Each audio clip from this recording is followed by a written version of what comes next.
não gostava de estudar. Eu não gostei do meu período na escola, não foi um período muito agradável pra mim, e muito pelo que você falou, porque eu não queria estar ali, tipo, eu sentia que eu era forçado a aprender algo que eu não estava interessado. Então, aquilo me dá um sentimento muito ruim de ser forçado a fazer algo que eu travo, eu não consigo fazer. Então eu tive uma experiência frustrante durante a escola, e eu acho que isso é muito atribuído pelo formato da escola em si mesmo, né? A gente tá meio ultrapassado. Como que você enxerga isso? Você enxerga algum jeito da gente melhorar? Tem muitos, né? Aí eu acho que são vários os problemas, né? Eu penso que, em primeiro lugar, de fato, a educação ela não pode trabalhar só com aquilo que previamente interessa ao aluno. Por quê? Porque o aluno tem que, de certa forma, descobrir interesses no processo. Interesses que ele não poderia ter, porque ele não tinha condição. Mas a escola mostra, olha, isso aqui que você ainda não sabe que é legal, veja como é legal. Então, nesse sentido, há um processo de descoberta que a escola tem que patrocinar. Ponto número 2. Um dos papéis da escola, na minha opinião, é permitir uma descoberta de si, né? Em outras palavras, multiplicar experiências e dar ao aluno a chance de perceber que ele é ruim nisso, ruim nisso, ruim nisso, ruim nisso, odeia isso, mas tem um negócio que faz ele vibrar muito, que é isso aqui. Então, bom, agora você descobriu qual é a tua praia. Aliás, essa expressão dos jovens, ela é maravilhosa, né? Essa não é a minha praia. Isso tem um significado, porque isso aí nossa, desde os gregos, né? É a essência, é a natureza, é o daimon interior dos estoicos. Cada um chama isso de um jeito. E aqui hoje a gente chama de minha praia. Essa não é a minha praia, né? Então, nem sempre o aluno sai da escola sabendo qual é a praia dele. Haja visto o número de tentativas de vestibular, que o cara começa uma faculdade, começa outra, sabe? Porque a escola ela foi omissa nessa tarefa. Terceiro ponto, há uma resistência às mudanças, e se você parar para pensar, o currículo escolar, ele é uma escolha. Quer dizer, eu te dou um exemplo. Todos nós aqui estudamos a Revolução Francesa, se bobear, por 3, 4 meses, né?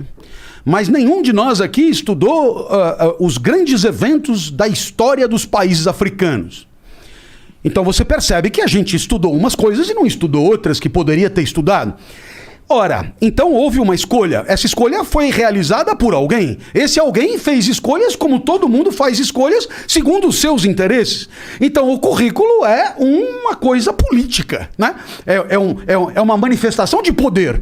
Alguém ali está exercendo um poder. E eu penso que isso deveria ficar mais claro para que o aluno tivesse pelo menos a oportunidade de levantar a mão e dizer, justifique o nosso programa. Justifique. Por que nós vamos estudar isso e não aquilo, né? E aí, eu tenho pelo menos um ponto que eu vou destacar, entre milhões de pontos possíveis, que é a questão da ética e da cidadania.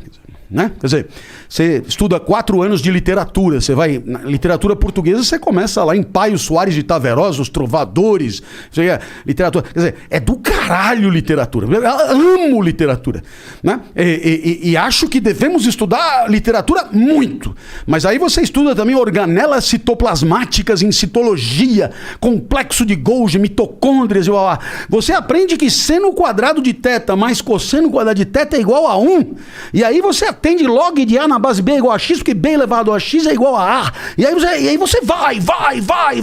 E aí pergunta, escuta, e na hora de viver em sociedade, na hora de viver na cidade, na hora de interagir, o que são valores éticos? Né? Aí fudeu, não tem. A palavra ética hoje é a palavra mais repetida no espaço público. Me conta assim, da onde essa palavra veio, o que ela significava antes, o que ela significa agora, qual é a diferença entre ética e moral? A moral desapareceu, ela não existe mais? O que foi que aconteceu? Por que as pessoas falam que falta tanta ética na nossa sociedade? Será que nós não temos mesmo valores? Ou será que os valores que a gente tem não são os valores que a gente deveria ter? Né? Será que a ética pressupõe uma escolha entre um valor e outro? Será que existe alguma complexidade? Será que a ética é uma tabela pronta ou a gente discute o que deve respeitar? Aí o aluno vai olhando e falando, velho, eu passei 12, 13 anos na escola, eu não sei te responder nenhuma dessas perguntas. Bom, então aí eu devo entender o seguinte, que sobre as organelas citoplasmáticas a gente ficou um semestre. Agora, sobre a convivência na sociedade, fica no improviso, né? Entende? No improviso? Quer dizer, se o professor X tomou a iniciativa de tratar do assunto, foi por conta dele. Mas não há eu diria, uma perspectiva sistemática, organizada, institucionalizada de ensino dessas questões, que são questões reconhecidas por todos como fundamentais. Quer dizer, né? Porque o brasileiro é assim mesmo e tal, e ninguém olha. Bom, peraí, costuma-se dizer, né? Sempre responsabilizando a história, né, pela nossa situação, né? Não, porque quando os portugueses que vieram, eles eram presidiários e tal, e é por isso que a corrupção existe até hoje. Porra, mas não deu tempo ainda, velho, né? Já morreram os portugueses, os filhos, os netos, os bisnetos, não deu tempo de montar uma escola para formar gente honesta para dirigir o país, né? Entende? Quer dizer, isso parece que tira uma responsabilidade imensa que é a nossa, de formar a nossa classe dirigente, de formar uma cidadania lúcida, de formar, enfim... seres pensantes, cara, né? Só tem aqui na nossa sociedade, só tem a gente, velho. A impressão que dá é que todo mundo, o brasileiro é isso, o brasileiro é aquilo, o povo é isso, o povo é aquilo. Mas, velho, como é que você terceiriza se você é parte, né? Então, eu penso que há aí um monte de coisas que a escola poderia discutir e proporcionar, que são alternativas, que são necessárias, que são importantes, mas que, por conta, muitas vezes, de um apreço pela repetição, né, que é tranquilizadora, a gente acaba deixando as inovações tão alardeadas para o ano seguinte, né? Eu acho que tem uma falta de vontade política nesse sentido aí, de formar cidadãos que consigam pensar, né? É aquela velha história, né? Você vai fazer um cara que pensa e você não pode roubar ele, né? Fica mais difícil. Fica mais difícil, né? De tu enrolar aquela escolha política que a gente faz no currículo, né? A gente faz um currículo que é mais pro cara passar no concurso, pro cara fazer ele entrar na maquininha do sistema lá dos diplomas e dos, sei lá. É uma merda. Mas, a gente só vai passar por essa mudança na educação quando mudar politicamente a estrutura do país. É foda, porque eu acho que o certo era o contrário. Só vai mudar a política quando a sociedade se movimentar pra mudar a política. Porque assim, pra esperar pra partir desses caras... fudeu. Como você percebeu, é meio que dialético. Quer dizer, vamos pensar junto. Vamos imaginar que numa cidade de 100 mil habitantes tenha lá um prefeito com uma rede municipal de ensino de escolas da prefeitura. E aí, então, esse prefeito se candidata à reeleição. E os eleitores dessa cidade, eles vão decidir em reeleger o prefeito ou não. E você sabe o que eles fazem?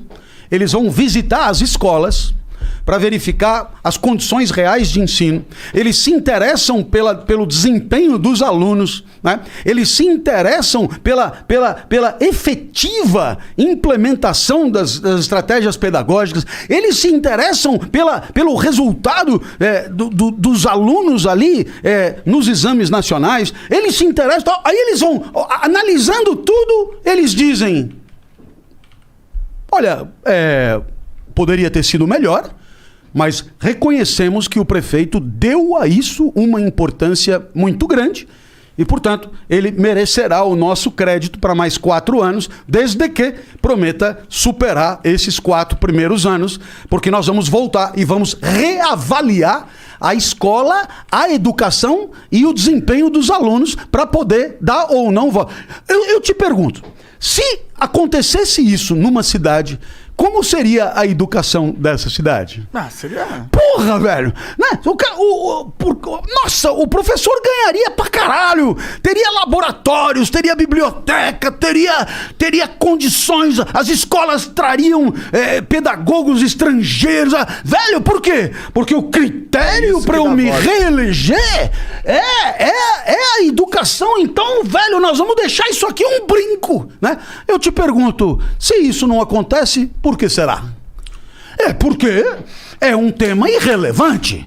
Em outras palavras, Por que que a escola importa? Porque é um lugar onde eu deixo a criança enquanto eu estou trabalhando. Então, esse é o limite da coisa. Eu tenho que deixar em algum lugar. Agora, o que acontece lá dentro... Caguei. Até porque... talvez nem tenha condição muito de avaliar e não tenho saco também de ir fuçar. Não é a minha praia, foda-se. O fato é que ele fica lá, se bobear ele come, ele se diverte, já tá bom demais. E aí é claro, o profissional da política, ele que luta pelo poder, ele que luta dentro de um jogo por aumentar o poder que tem, ele que luta, como aliás em qualquer ramo, por subir na carreira, ele vai observar o que é sensível, o que é efetivamente relevante na hora de votar. E ele sabe fazer isso, porque para isso ele gasta com pesquisa e tal. E ele diz, olha, escola, né?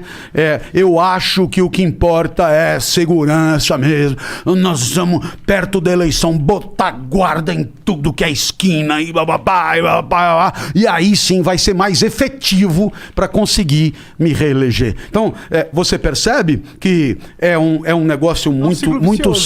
Pois é, porque se a sociedade for outra, a educação será outra. Se a educação for outra, a sociedade será outra. E o que acontece hoje é que a gente não sabe muito bem por que as coisas começaram, porque a nossa educação pública já foi bem melhor do que né? A gente não sabe muito bem o que levou a essa deterioração. Eu não sou um especialista disso, né? Mas o certo é que um diretor de escola na década de 50 do século passado ganhava o equivalente a um desembargador. Hoje provavelmente ganhe 10 vezes menos.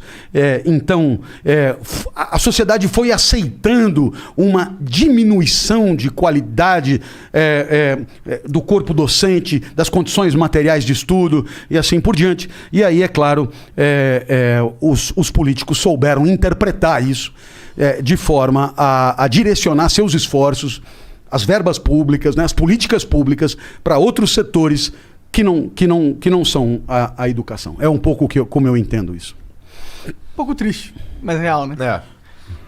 Tu tava citando um monte de pensador aí antes, Kant, blá blá blá. Nietzsche. Qual que é o teu favorito? É o Kant, eu imagino. Então, olha, assim, eu sou muito fã de Jesus, né? Muito fã de Jesus.